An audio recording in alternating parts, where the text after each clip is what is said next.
Bueno, entonces la cuestión de esta clase en particular es hacer una grabación que espero no pase los 40 minutos, en el cual vamos a resolver y a utilizar el ejercicio que veníamos utilizando luego las semanas pasadas, ¿verdad? Que son las de la clase de efectos, perdón, de esfuerzos en hiperestáticas y o cálculo de tensión en hiperestáticas y desplazamiento en hiperestáticas, ¿verdad? Y vamos a complementar hoy con lo que es los efectos impuestos, ¿verdad? Pero en el medio de todo eso, ¿verdad? Vamos a hacer un repaso general de todo lo que tiene que ver con las hiperestáticas. Porque hoy, además de, de tener en cuenta lo que se necesita, evidentemente, para resolver una hiperestática, si esos conceptos no se tienen del todo muy claro, la cuestión con el tema de los efectos impuestos puede verse un poco afectada. En el sentido de que, por ejemplo, la corrección del trabajo de los resortes, de los asentamientos, todo eso, si uno no entiende bien cómo se calculan realmente las hiperestáticas, puede, digamos, llegar a confundir de cuándo o no hacer, ¿verdad? Además de que también hoy vamos a incluir las fórmulas que no están en la tabla 10.1 del libro del Volta. Y vamos a hacer una pequeña deducción también para ver de dónde salen esas fórmulas y que se entienda básicamente qué es lo que son también esas deformaciones iniciales. Entonces vamos a ver. Este es el ejercicio que veníamos haciéndolo hace 2 semanas prácticamente, o 3. La diferencia es que en este caso ahora se le agrega gradiente de temperatura a las barras 1 al 6 y también a la barra 9, ¿verdad? Además de eso, el empotramiento que anteriormente era un empotramiento perfecto, ahora es un empotramiento elástico y nos da los coeficientes de rigidez, la K lineal y la K rotacional, ¿verdad? También nos indica la altura de estas piezas que vendrían a ser ya la separación entre las fibras superior e inferior para nuestro gradiente de temperatura y el coeficiente de dilatación lineal de estas piezas. Además de eso nos indica que en el empotramiento izquierdo superior tenemos un triple asentamiento de fundación, es decir, tenemos un asentamiento rotacional, un asentamiento eh, horizontal, esto debería de ser RH, y un asentamiento vertical, indicando acá las unidades de medida.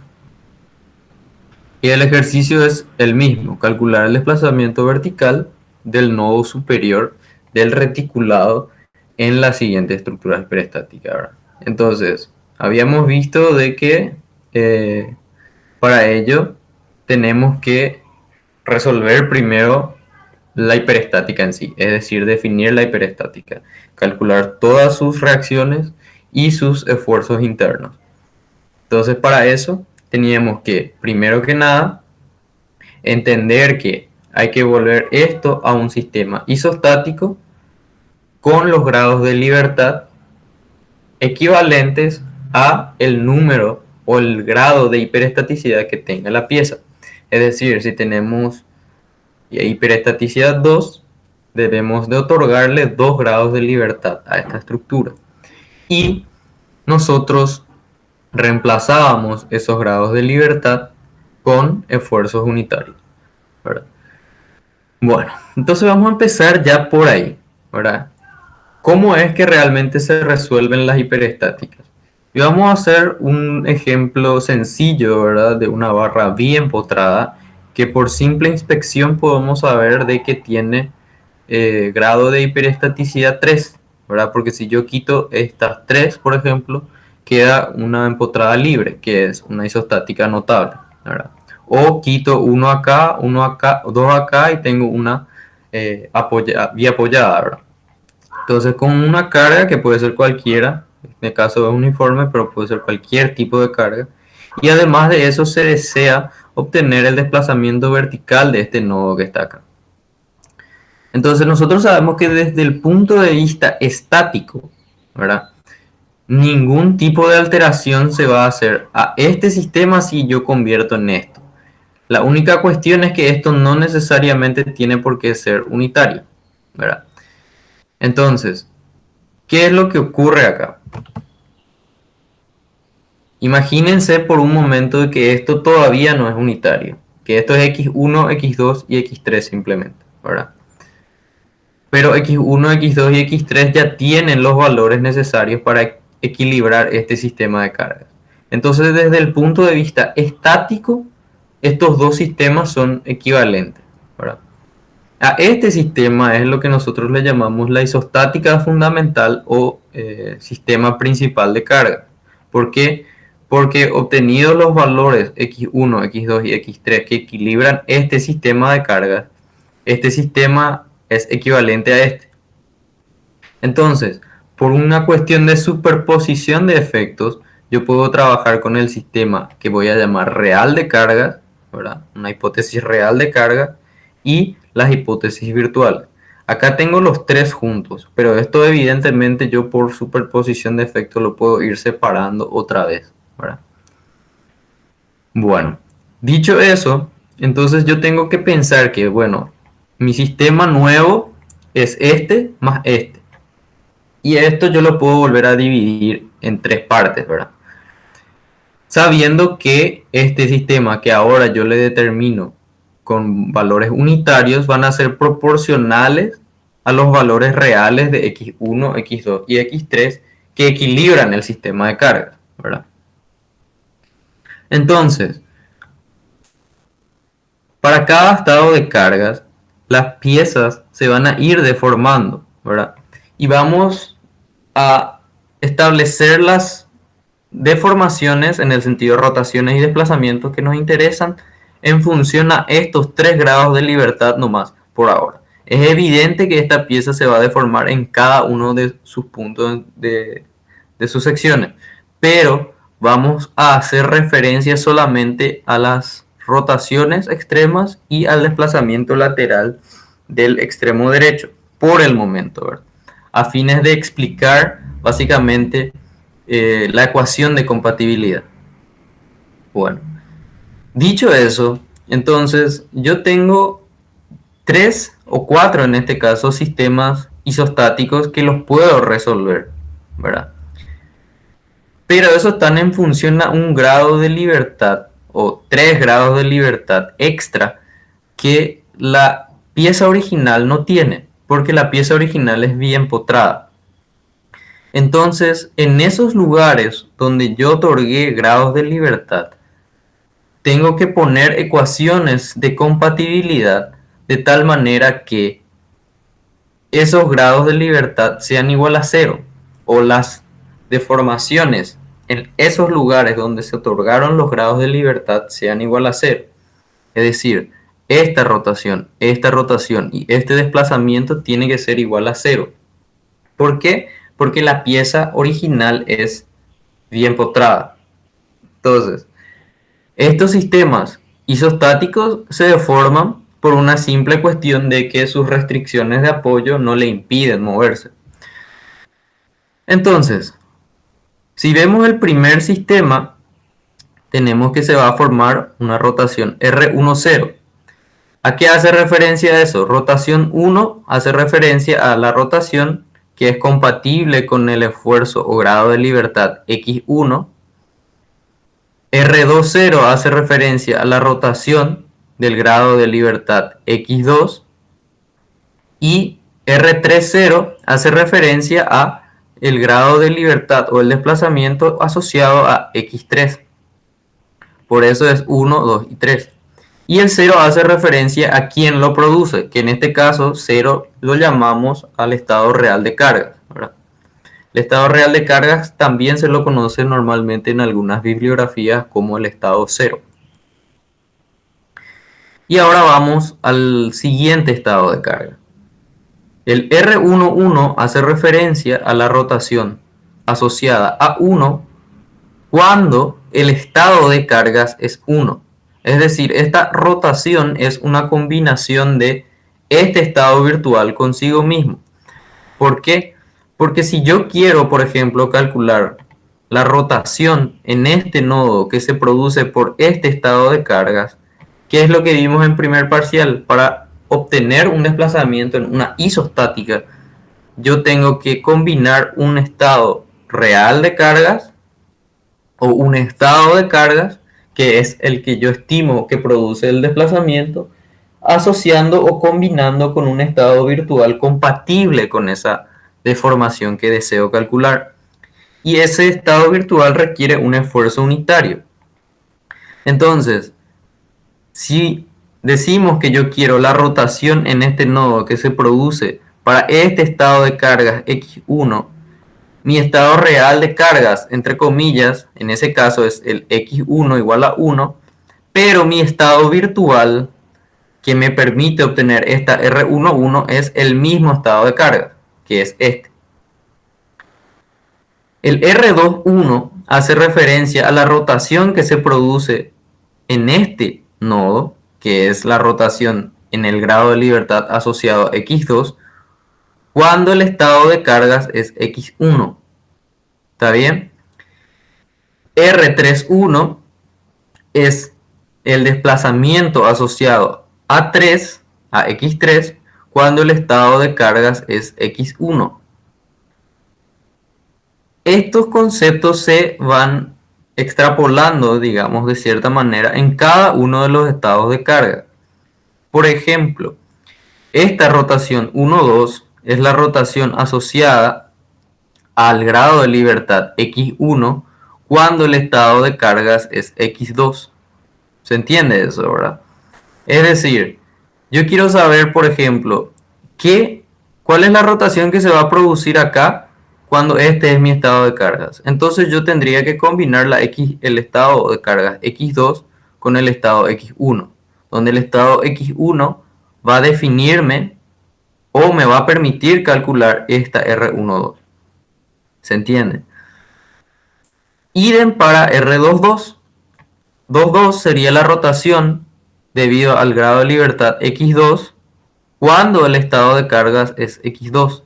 Entonces, si yo estoy en este estado de cargas y ahora quiero saber cuál es la rotación que me va a producir este estado de cargas en este nodo, voy a tener que combinar este x2 consigo mismo.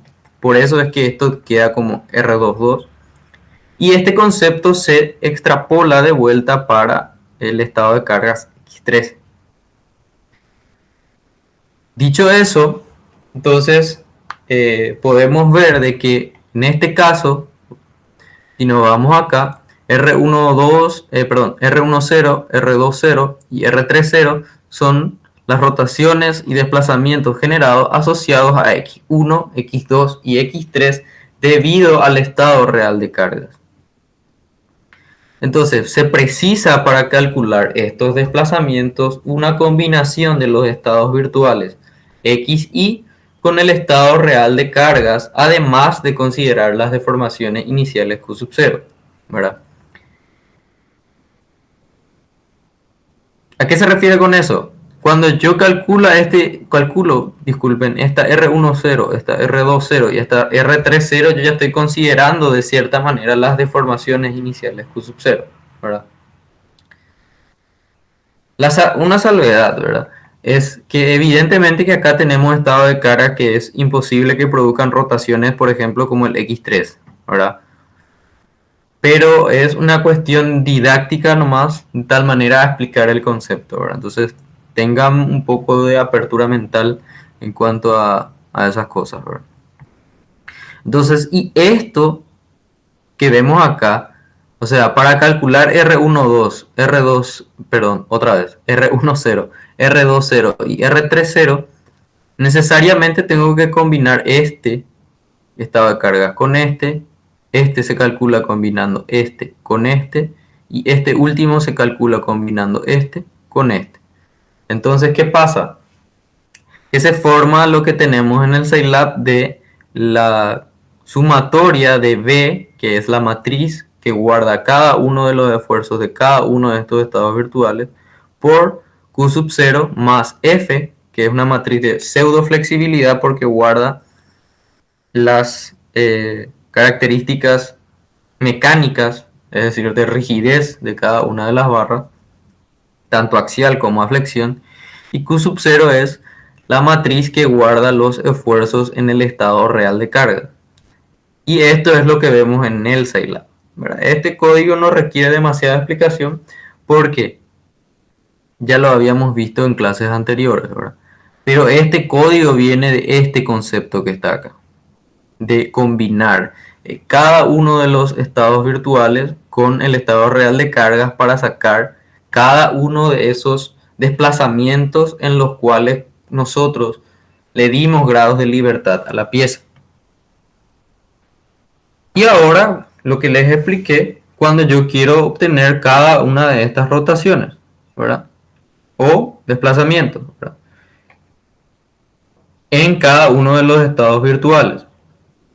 Entonces, para calcular R y J, que son los desplazamientos asociados a XY debido al estado de carga XJ, donde Y y J hay momentos que son iguales, ya que en algún momento se combina este consigo mismo y este consigo mismo, se precisa entonces una combinación de los estados virtuales XY entre sí, ¿verdad? Y esto es lo que da lugar a la matriz de flexibilidad que se ve en el Scilab, ¿verdad? Que sería la sumatoria de el producto entre la matriz V de los esfuerzos virtuales por la pseudo flexibilidad por la matriz V de vuelta, ¿verdad? Porque estoy combinando cada uno de estos esfuerzos virtuales consigo mismo y entre sí. Pasado este punto, entonces, ¿qué es lo que pasa? Yo sé que estos son los desplazamientos relacionados a los grados de libertad otorgados a la hiperestática. Esto era una biempotrada y yo le di la libertad de rotar acá y desplazarse acá. Y eso podemos meterlo en un vector R, que sería R1, R2, R3. Siendo R1, por ejemplo, esta rotación en la hiperestática, esta R2 en la hiperestática y R3 en la hiperestática. Entonces, ¿qué es lo que pasa? Que nosotros sabemos que R tiene que ser igual a 0 porque estos grados de libertad, la pieza original no las tiene, ¿verdad? Entonces, si yo quiero hacer esto, en esta ecuación, que van a ver el porqué, está algo relativamente incompleta, ¿verdad? Porque yo voy a hacer, ¿cuál es la rotación final en la hiperestática? Va a ser R10 más R11 multiplicado por el valor final de X1, ¿verdad? Más R12 multiplicado por el valor de R2 más R13 multiplicado por el valor de X3. Y eso me da esta ecuación que está acá. En este caso, esta rotación, por ejemplo, la 2 sería la R20 más R21 por X1 más R22 por X2 más R23 por X3. Idem para R3. Y cada una de estas filas tienen que ser iguales a 0. ¿Por qué? Porque de vuelta nosotros decimos que la hiperestática original no tiene esos grados de libertad que estamos arbitrando en la isostática fundamental. Y esto, cuando igualamos esta ecuación igual a 0, esto de por sí ya es la ecuación general de compatibilidad. ¿Por qué? Porque estamos utilizando desplazamientos o relaciones entre desplazamientos para obtener esfuerzos, que en este caso son la X1, X2 y esto debería ser X3. ¿Está bien? Evidentemente que acá le falta todavía los términos correspondientes al asentamiento de fundación y al resorte, pero eso vamos a ir viendo.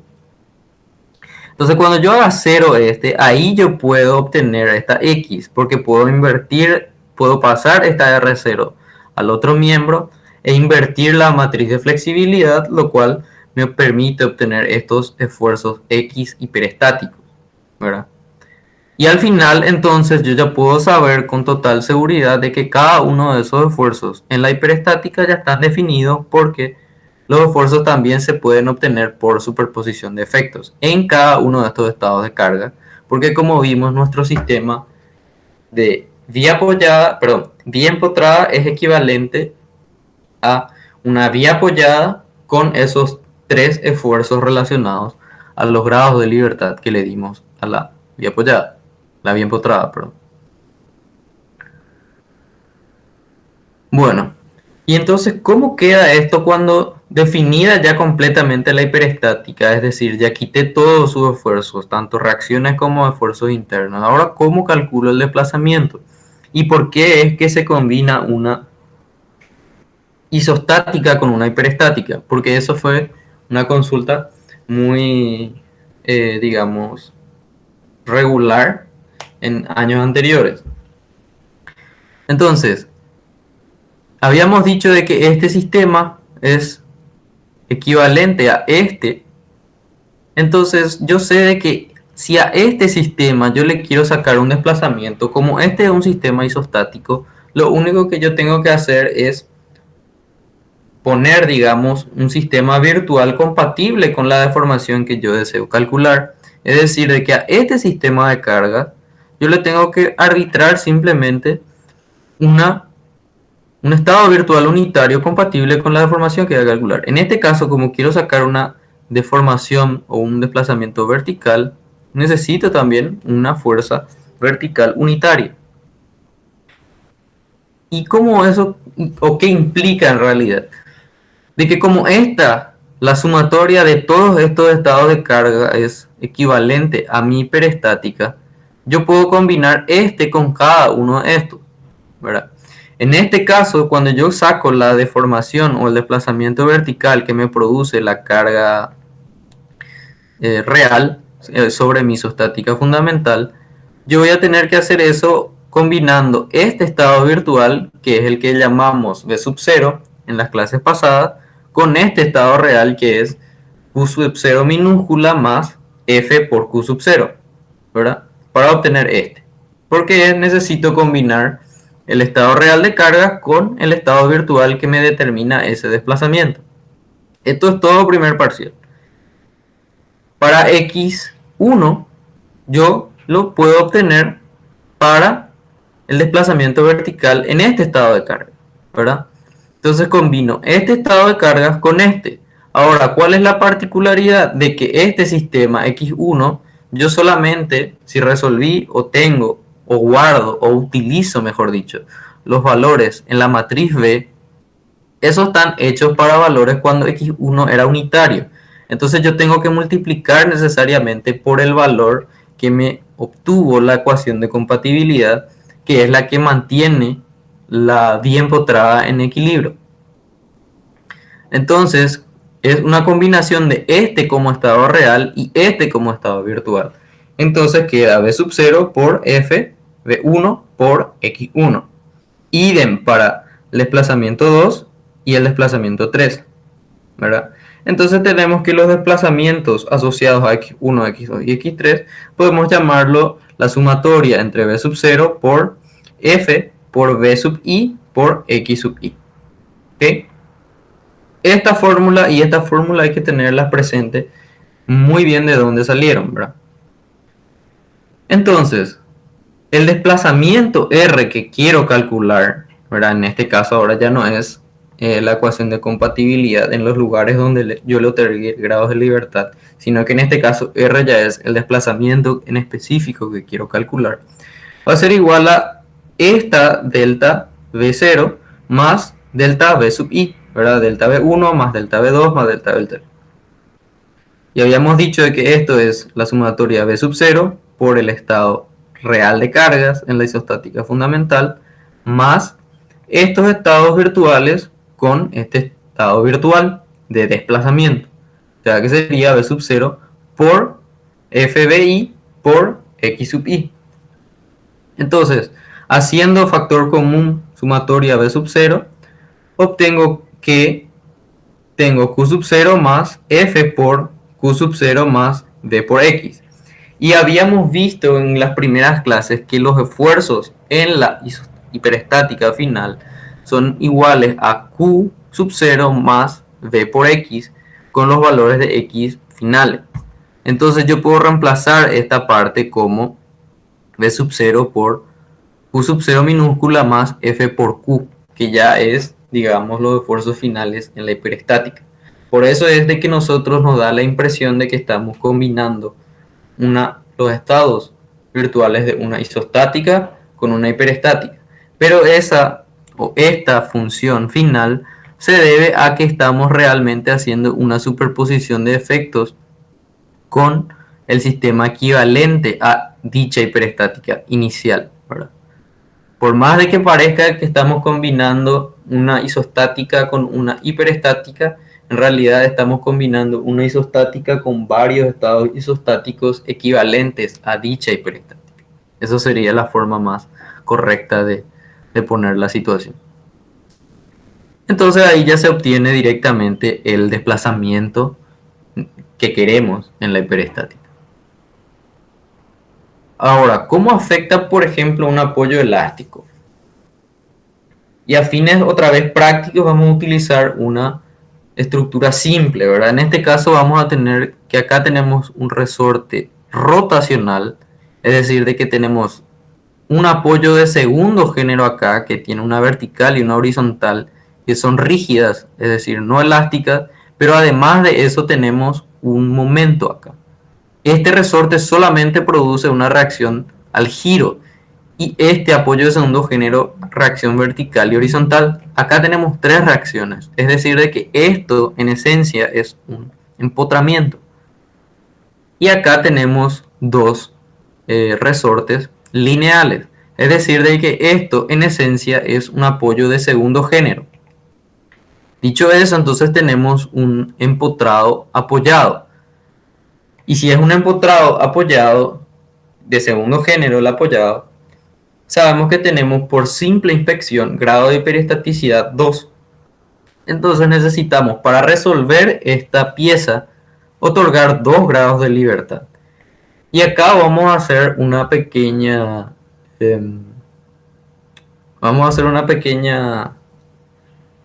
Vamos a elegir o seleccionar cuidadosamente los resortes que quitamos para obtener nuestro sistema equivalente o nuestra isostática fundamental.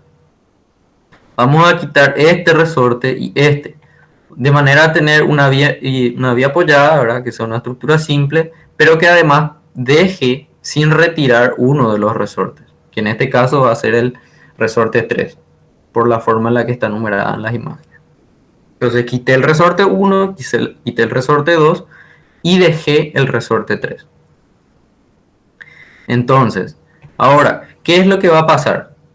Yo quiero volver a resolver esto como había resuelto previamente. Necesito establecer la ecuación de compatibilidad para poder calcular los esfuerzos x1 y x2.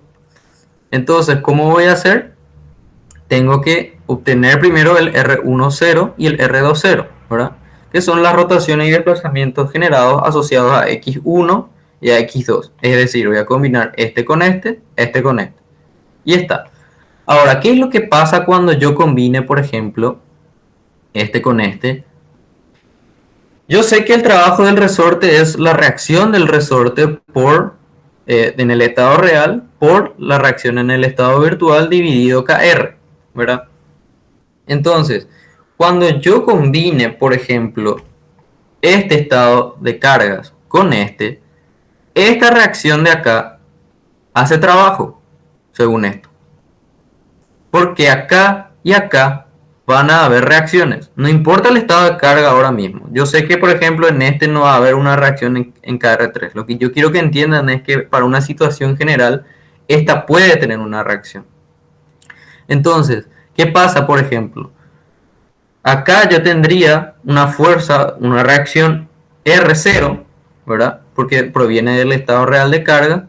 Y acá tendría, por ejemplo, una reacción virtual 1 proveniente de este estado de carga. Y este por este dividido KR hacen trabajo. O sea que cuando yo calcule esta rotación, este resorte me hace trabajo porque aparece en este estado de cargas y en este estado de cargas. Cuando yo calculo lo mismo, por ejemplo, R2, yo combino este estado de cargas con este.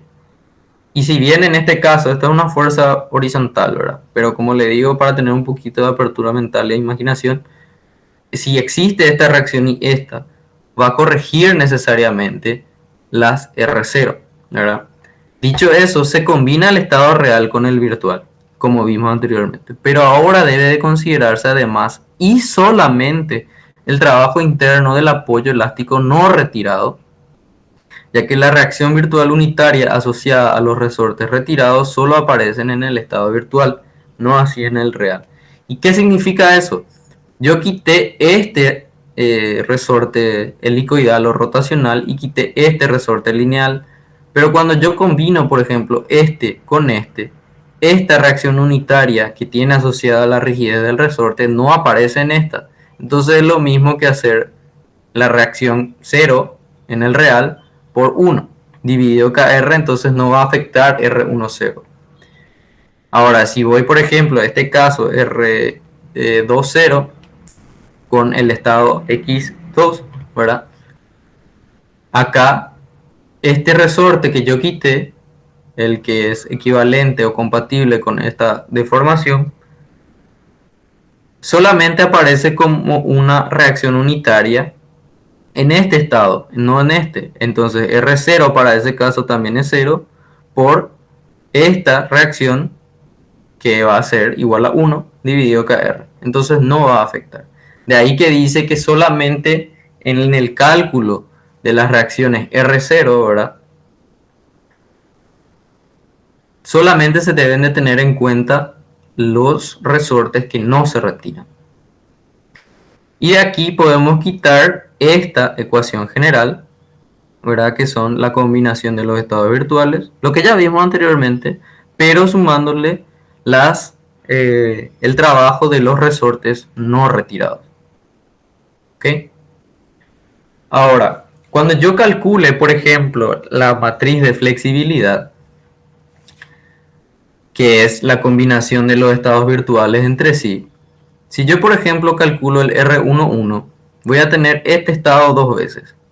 ¿Y qué pasa? En este estado voy a tener esta reacción unitaria que tiene asociada la rigidez de ese resorte en particular en los dos estados, tanto en este estado que consideramos el estado principal consigo mismo, ¿verdad? O sea que esta reacción unitaria va a aparecer dos veces. Por eso es que aquí aparece 1 por 1 dividido KR1. Y sin embargo, también va a aparecer este resorte otra vez en los dos estados de carga, porque es el estado de carga consigo mismo.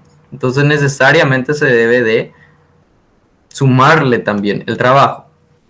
Ahora, cuando yo calcule R21 o R12, que es una combinación entre X1 y X2, ¿qué es lo que pasa? Cuando yo combino, por ejemplo, X1 con X2, este resorte solamente aparece en este estado de cargas y no en este. Y este resorte aparece solamente en este estado de cargas y no en este.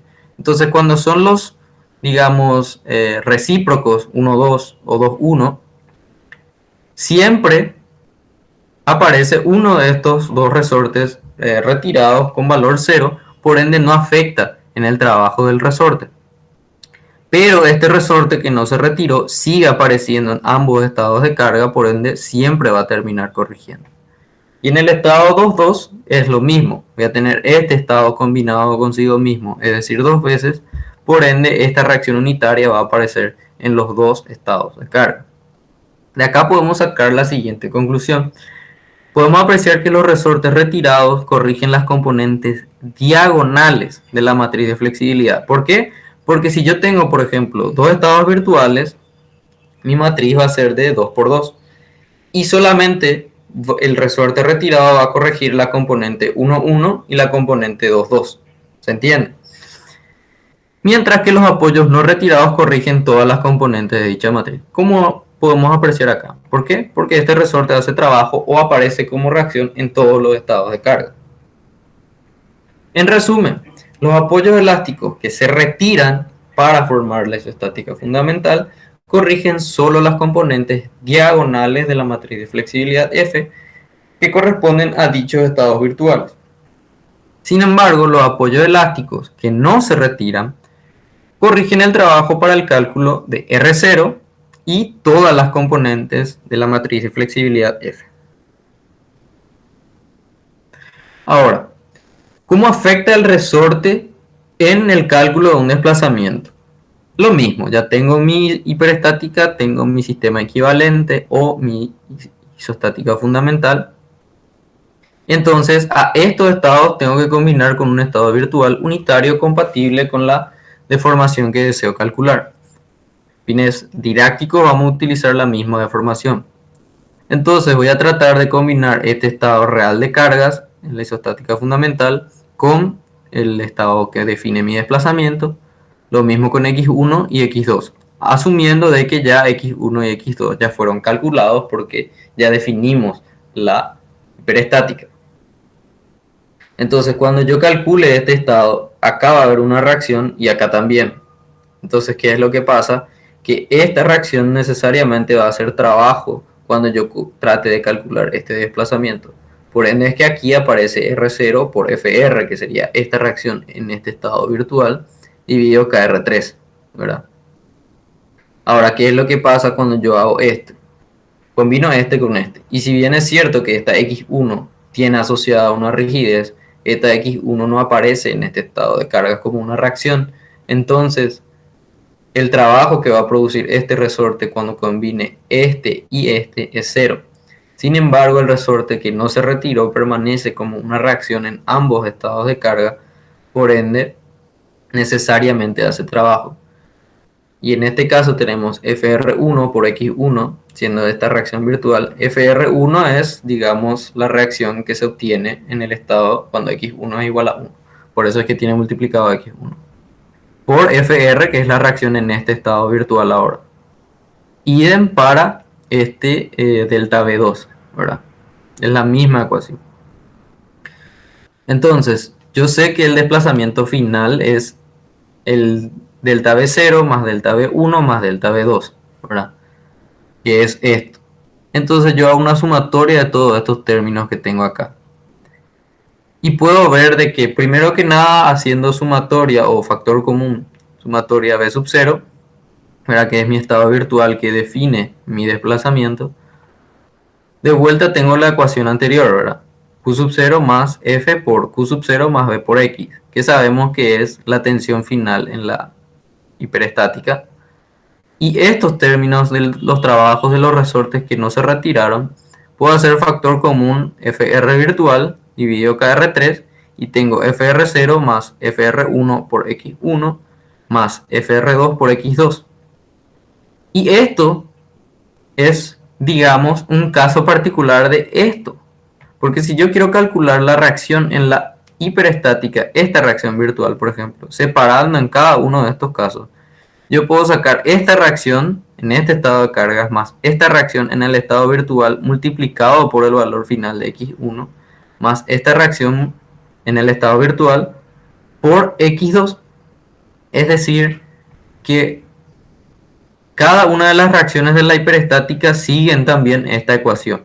Por ende, este término que está acá define esa reacción en este resorte, pero en la hiperestática. Es decir, es ya el valor final en esta pieza, lo que tenemos acá. Entonces, ¿qué es lo que implica eso? La ecuación final entonces queda la combinación del estado virtual en la isostática, que define mi desplazamiento por el trabajo que producen las tensiones en la hiperestática. Y de vuelta, más el trabajo de los resortes que no se retiraron en la reacción virtual en la isostática fundamental multiplicado por la reacción en la hiperestática. Pero de vuelta, no es que estemos combinando una isostática con una hiperestática, sino que estamos combinando una isostática que define un desplazamiento con varias isostáticas que sumadas entre sí son equivalentes a nuestra hiperestática. En resumen, Los apoyos elásticos no retirados corrigen la ecuación final R del desplazamiento deseado en la hiperestática, multiplicando la reacción correspondiente en el estado virtual que define el desplazamiento con la reacción equivalente en su valor final de la hiperestática, que es lo que acabamos de explicar básicamente. Lo que queda ahora es, digamos, explicar las deducción de las deformaciones iniciales que no están en la tabla 10.1 del libro Volta. En la tabla 10.1 del libro Volta tenemos los valores de Q sub 0 para cargas habituales, ¿verdad? Pero no tenemos el caso para, por ejemplo, una carga axial uniformemente distribuida, para temperatura uniforme, temperatura no uniforme, que es lo que llamamos gradiente, y variación de longitud o acortamiento, error de montaje también si quieren. Entonces lo que vamos a hacer es tratar de llegar a estas fórmulas que están acá. Pero ¿qué es lo que son realmente las deformaciones iniciales?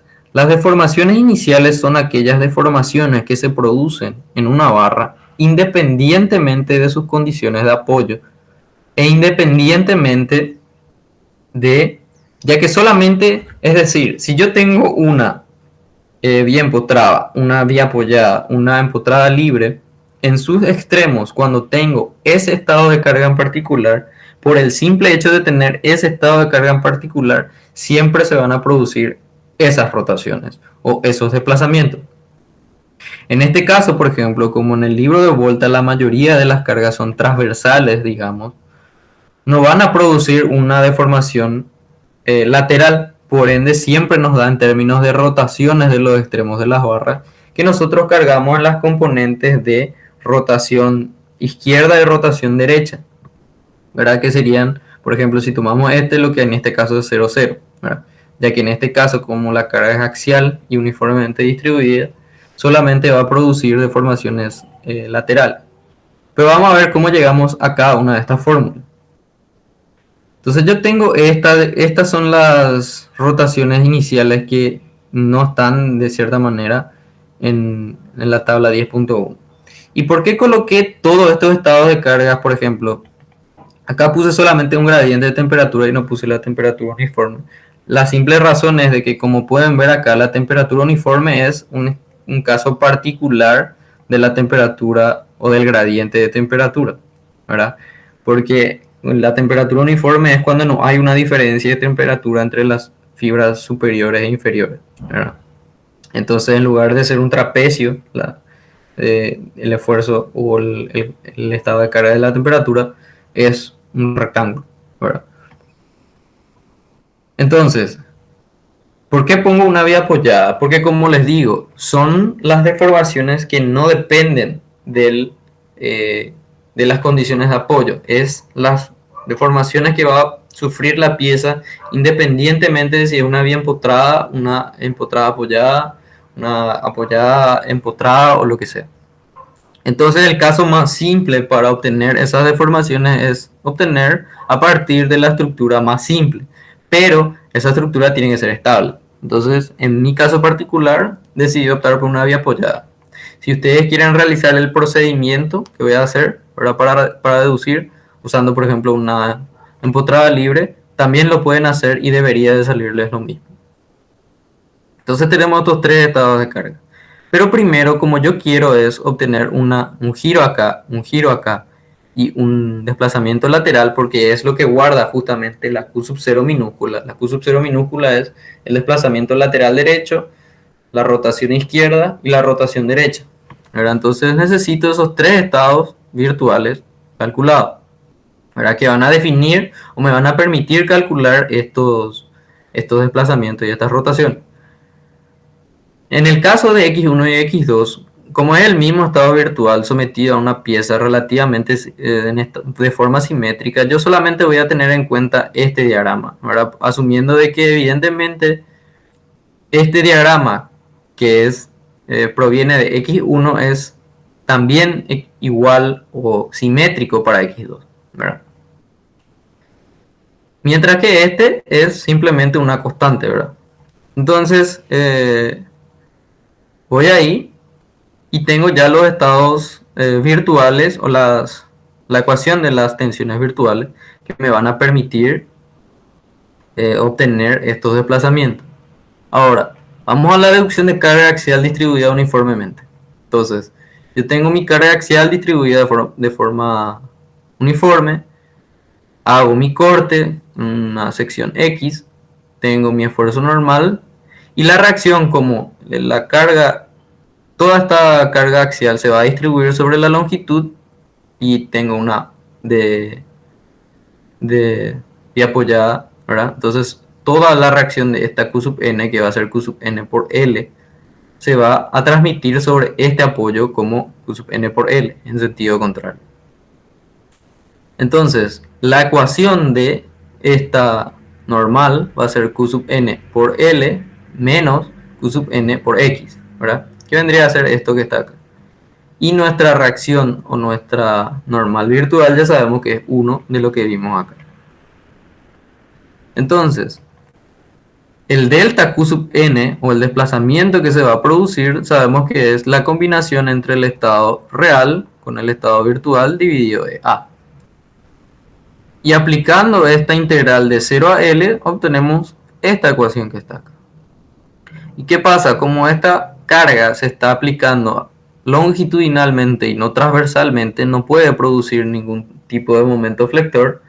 Por ende, sería lo mismo que combinar este estado con uno que es igual a 0. Entonces va a salir 0, 0. ¿Está bien? Ahora, deducción del gradiente de temperatura.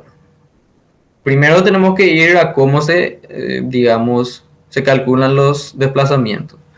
Entonces sabemos de que en caso de temperatura uniforme o la parte axial del gradiente de temperatura es la temperatura media por delta multiplicado por el área del esfuerzo normal, ¿verdad? Que vendría a ser lo mismo que quitar esto afuera y dejar la integral de n, ¿verdad? Porque sabemos que la integral sería el área bajo la curva. Entonces quedaría simplemente 1, que al integrar queda L, ¿verdad? Entonces queda alfa por temperatura media por L, en cuanto a la deformación lateral, ¿verdad? Que vendría en deformación lateral derecha. Mientras que para calcular una rotación debido a un efecto de un gradiente, sabemos que es este término que es coeficiente de dilatación lineal por la diferencia entre las temperaturas, ya sea inferior o superior. Eso entra con el signo, pero eso depende solamente y exclusivamente si realmente lo que importa es ver dónde se produce, digamos, la tracción y la compresión de la fibra. Es decir, si la temperatura inferior, por ejemplo, es mayor a la temperatura superior, la pieza va a tender a traccionarse en las fibras inferiores y a comprimirse en las fibras superiores, ¿verdad? Entonces es para tener en cuenta, y a partir de esa deformada, digamos, podemos saber si las rotaciones van a ser positivas o negativas en función a la nomenclatura o el marco de referencia que se utiliza para la cátedra. Entonces, esto proviene del momento ficticio que produce el gradiente de temperatura multiplicado por el área de el momento flector virtual, ¿verdad? Que, dicho de otra manera, todo esto lo podemos quitar afuera y quedaría simplemente la integral del momento virtual, que vendría a ser su área, ¿verdad? Y realizando esta integral obtenemos este término que está acá. De ahí salen estas dos fórmulas, porque habíamos dicho de que el diagrama de momento flector en x1 y en x2 son simétricos, ¿verdad? Entonces necesariamente va a salir, como voy a combinar este con esto mismo otra vez, me va a salir la misma rotación. Y ahí queda el gradiente de temperatura. Lo último que queda sería la variación de longitud, el acortamiento o el error de montaje, ¿verdad? Entonces, para obtener el desplazamiento a partir de un error de montaje es ese error dividido L, ya que esto tiene que estar como una deformación unitaria por el área, ¿verdad?, de la normal virtual. Y esto entonces finalmente quedaría únicamente como el acortamiento o la variación de longitud, ¿verdad? Y como eso no tiene capacidad para producir tensión transversal, los otros términos quedan igual a cero. Y listo. Ahora, en este ejercicio en particular, explicado todo eso era simplemente para llegar a este ejercicio. Entonces, de la barra 1 al 6 y la 9 tenemos el gradiente de temperatura. En la barra 7 tenemos ahora la carga axial uniformemente distribuida, ¿verdad? Entonces, cargo mis datos de las cargas que tengo acá y la temperatura, ¿verdad? Entonces, deformaciones iniciales por gradiente de temperatura barra 1 al 6 y acá lo pongo simplemente como dentro de un ciclo for barra de 1 al 6, ¿verdad? Y voy cargando esto en función a el término de barra que corresponde, ¿verdad?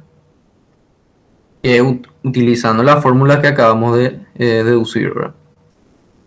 Y ahora digo, en la barra 7 tengo simplemente un término que cargar que es justamente la de esta carga, la carga axial uniformemente distribuida. Pero solamente va a entrar en la parte de deformación derecha, ¿verdad? Entonces solamente va a afectar el 1, 1. Entonces Q sub 0,7, 1, 1 es Q sub 0,7, 1, 1 porque está definida ya como una matriz de 0. Y le sumo el efecto de la carga axial uniformemente distribuida, que es la ecuación que quitamos previamente de esa deducción. Ahora, las deformaciones iniciales por carga distribuida en barra 9, que se cargaron en la clase 7, y sumando el efecto del gradiente por estar ambos estados de carga en la misma hipótesis. Es decir, yo sé que esta carga distribuida yo la puedo obtener, la fórmula que utilicé en la clase 7 es la del libro de Volta, ¿verdad? Que serían estas primeras tres componentes. 0, QL cubo sobre 24EI, ¿verdad? Y ahora le tengo que sumar el efecto del gradiente de temperatura al que está sometido a esta barra 9, que sería cada uno de estos términos que dedujimos recién. Entonces, ¿qué pasa? Si es que la temperatura y la carga estuvieran en hipótesis diferentes, en vez de sumar, cada uno de estos términos debería de haber entrado en columnas diferentes. En cada uno en la columna que define su hipótesis de carga, ¿verdad? Pero en este caso, como estamos todos considerando una sola hipótesis, hay que sumar, ¿verdad? Bueno, dicho eso, la isostática fundamental que fue utilizada es esta, en la cual nosotros podemos ver de que se retiró este resorte que está acá. Entonces fue retirado el resorte rotacional en la hipótesis virtual 2. Se corrige entonces F22, que fue lo que vimos hace rato.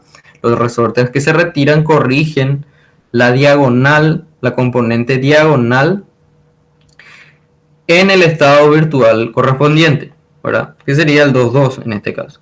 Los resortes lineales permanecen, es decir, este, y corrigen R0 y todas las componentes de F.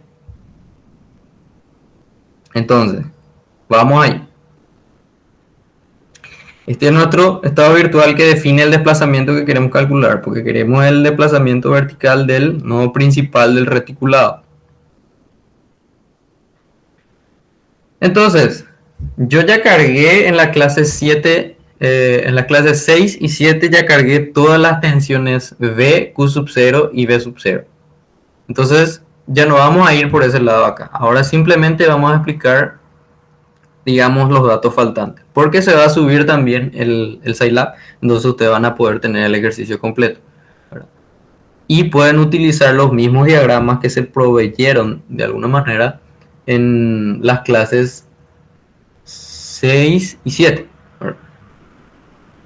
Bueno, entonces estos son los mismos diagramas.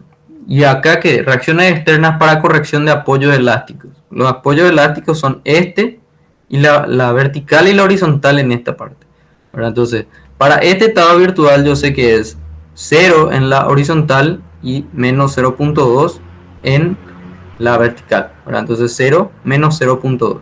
Cargo como una columna.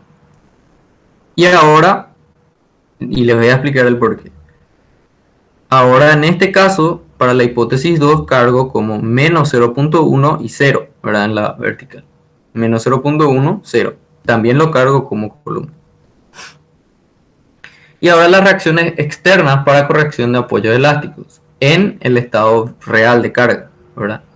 Entonces tengo que es 10 en la horizontal y 106.9 positivo en la vertical, ¿verdad? Corrección del trabajo del resorte en la matriz F. Yo voy a calcular primero la matriz F sin tener en cuenta los resortes. Ahora voy a corregir. Ya habíamos dicho. Primero voy a definir una variable que indica la cantidad de apoyos elásticos que permanecen, ¿verdad? Permanecen dos. Hay una horizontal y hay una vertical.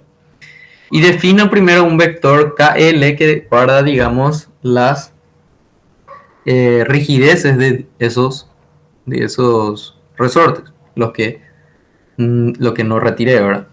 Entonces va a ser una matriz de 1 por NAE. ¿Por qué? Porque quiero definir en cada columna cada hipótesis virtual, ¿verdad? O cada resorte, cada apoyo elástico que permanece. En este caso, los dos tienen la misma rigidez, ¿verdad? Pero podría ser, por ejemplo, horizontal, una rigidez, vertical, otra rigidez. Y aparte, por una cuestión de practicidad, dejo la rigidez rotacional del resorte como una variable no matricial, ¿verdad? Ahora, corrijo ya el trabajo del resorte retirado de la isostática fundamental en la componente diagonal que habíamos dicho, como 1 sobre KR, que es lo que sacamos de toda la deducción que hicimos en la primera parte de esta explicación. Pasado eso, tenemos que corregir ahora el trabajo que van a producir los resortes que permanecen todavía como reacciones, ¿verdad? Y eso es lo que guardamos acá. Y este vector que vimos va a ser de NAE por NH0. Es decir, NAE son la cantidad de apoyos elásticos. Va a tener dos filas porque hay una horizontal y hay una vertical, que digamos son los dos apoyos elásticos que todavía permanecen. Pero la primera columna va a referirse a la primera hipótesis virtual y la segunda columna va a referirse a la otra hipótesis virtual. Entonces, habíamos dicho de que el resorte no retirado corrige todas las componentes de la matriz de flexibilidad. Entonces, hago un ciclo for en el cual, en este caso, hay tres ciclos. Uno llamado call, uno fila y otro appel. Appel hace referencia simplemente a apoyo elástico, ¿verdad? Entonces, en primera instancia esto va a ser appel 1, o sea que va a tratar de corregir solamente el trabajo de las reacciones horizontales. Estos van a ser igual a 1, entonces va a corregir la primera componente. Y va a agarrar la horizontal del estado virtual 1 por la componente o la reacción del estado virtual 1 dividido esa rigidez de ese resorte, ¿verdad? Porque así está cargado en este caso. Después va a ir y va a subir y va a pasar a la siguiente hipótesis en esta variable call, o sea que va a tratar ya de corregir los términos recíprocos, es decir, el 1, 2, y va a agarrar acá la reacción horizontal de la hipótesis 1 con la reacción horizontal de la hipótesis 2, dividido la rigidez de ese resorte, porque seguimos en el resorte horizontal. Finiquitado esto, va a subir a fila, ¿verdad? El que va a variar y va a ser 2, 1 ahora. Entonces va a ser el recíproco y va a hacer lo mismo que acabamos de hacer, pero este va a ser el 2 y este va a ser el 1 ahora, para el mismo resorte. Hasta que finalmente llega al 2, 2, ¿verdad? En el cual este resorte corrige la reacción en ese mismo estado virtual. Finalmente, cuando terminó este ciclo, ahí recién pasa al siguiente resorte, que vendría a ser en este caso el vertical, porque así lo definí yo. Eso no es obligatorio, ustedes pueden definir en el orden que quieran. Y realiza el mismo procedimiento. Y ahora hace la corrección del trabajo del resorte en la ecuación de compatibilidad, ¿verdad? que habíamos dicho que el resorte que no se retira corrige la R0 también, ¿verdad? Entonces yo requería esta XQ sub 0 que guarda las reacciones horizontal y vertical de esos resortes que no retiré, ¿verdad? Que son 10, 106.4. Y acá lo mismo, NAE 2, porque tengo un resorte horizontal y uno vertical, y NH, que son la cantidad de columnas que tiene que tener dependiendo de la cantidad de hipótesis reales. Y este ciclo for es idéntico al anterior. Va a ir corrigiendo cada uno de los términos, digamos, principales, 1, 1, 1, 2, 2, 1, 2, 2, para el horizontal. Después va a ser el 1, 1, 1, 2, 2, 1 y 2, 2 para el vertical. Y ahí corrigió todo. Entonces, lo siguiente que queda es la fórmula general, ¿verdad? Porque la fórmula general incluye el trabajo de los asentamientos.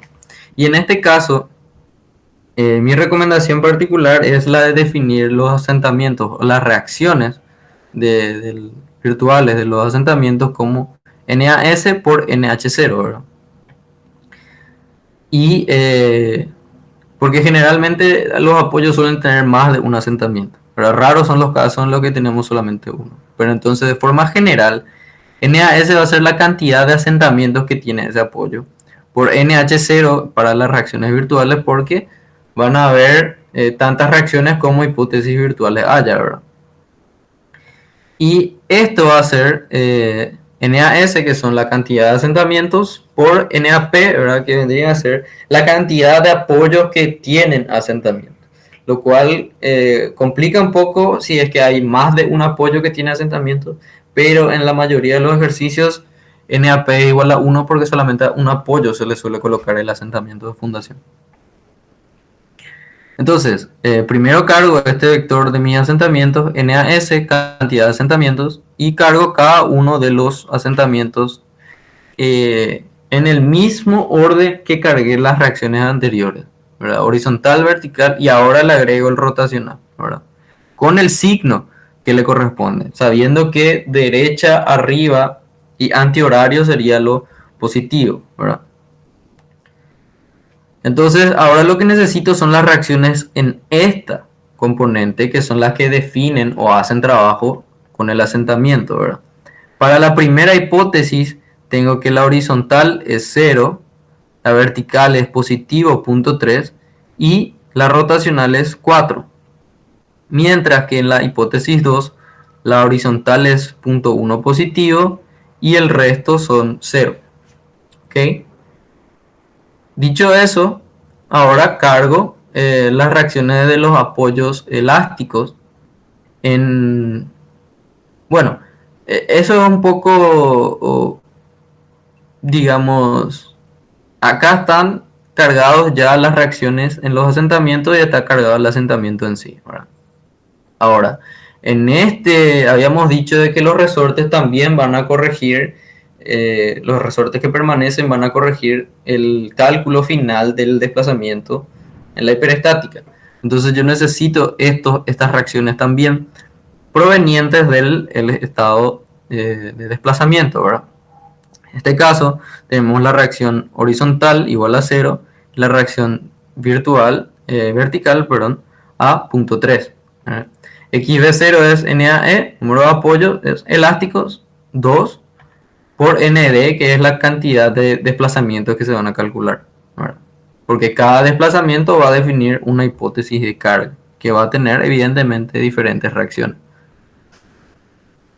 Y entonces habíamos dicho de que para calcular o corregir el trabajo de los resortes en el desplazamiento final de la hiperestática eran las reacciones en la isostática fundamental por la reacción final real de la hiperestática, ¿verdad? Entonces yo necesito saber esas reacciones. Y acá viene la parte, digamos, interesante. Yo sé que acá en esta barra, que es la 8, ¿verdad? Yo necesito sacar su reacción horizontal y vertical para poder hacer trabajo con estas dos, ¿verdad? Entonces, a modo general, ¿verdad? Yo sé que esa barra 8, por ejemplo, está así. Y yo ya definí esto en términos de su momento izquierdo, su momento derecho y su normal derecha, ¿verdad? Entonces, esta barra 8 ya está definida porque ya tengo todos sus esfuerzos definidos. Entonces, si yo hago un corte y hago equilibrio de esta barra, yo puedo sacar cualquiera de estas. Entonces, yo ya tengo la normal derecha y como esa barra 8 no tiene ninguna carga en el tramo, necesariamente su eh, reacción vertical acá va a ser igual a su normal derecha, ¿verdad?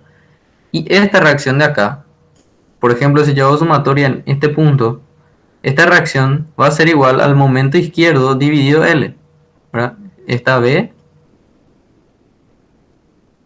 o H en realidad, H va a ser igual a menos M1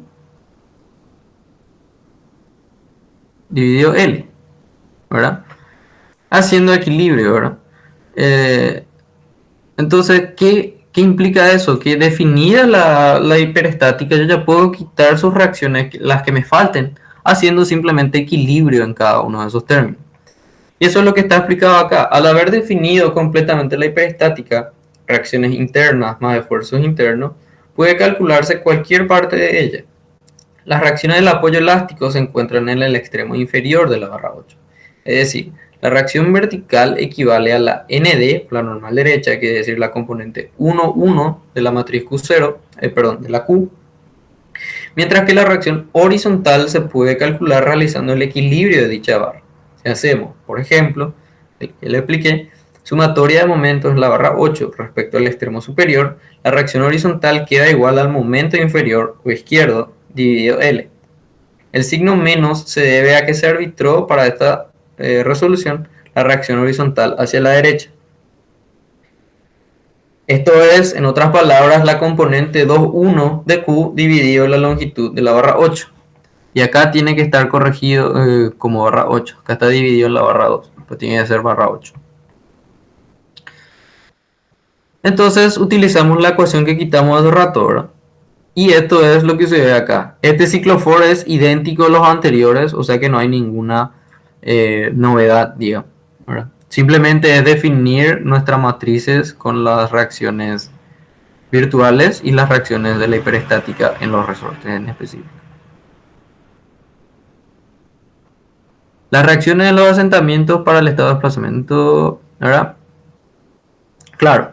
¿Por qué? Porque el asentamiento, cuando calculo yo en los asentamientos que vimos hace rato, ¿verdad? Que son estos.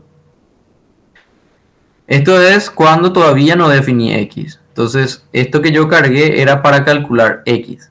Ahora que ya calculé X y quiero sacar el desplazamiento en específico de la hiperestática, ese asentamiento va a realizar otra vez trabajo por el hecho de que el nuevo estado virtual ahora es el estado que define el desplazamiento de este nodo. Entonces acá van a haber reacciones distintas. Y son estas ahora las que me interesan para calcular el desplazamiento final. Entonces en la horizontal tengo reacción 0, en la vertical tengo 0.7 y en la rotacional tengo 3.5. El vector que define los asentamientos, el valor de los asentamientos, no cambia porque esto ya está definido como un estado de carga, ¿verdad? Entonces se puede utilizar el mismo. Y finalmente con eso utilizamos la ecuación R menos el trabajo del asentamiento y obtenemos el desplazamiento del nodo superior del reticulado. Esta fue una clase larga.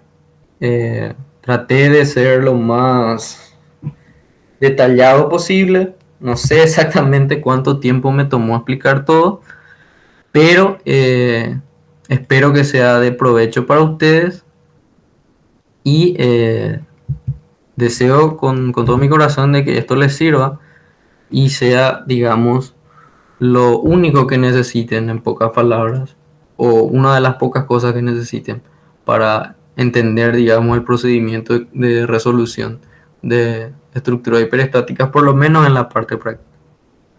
Entonces les agradezco su atención y les deseo mucho éxito y estudien mucho.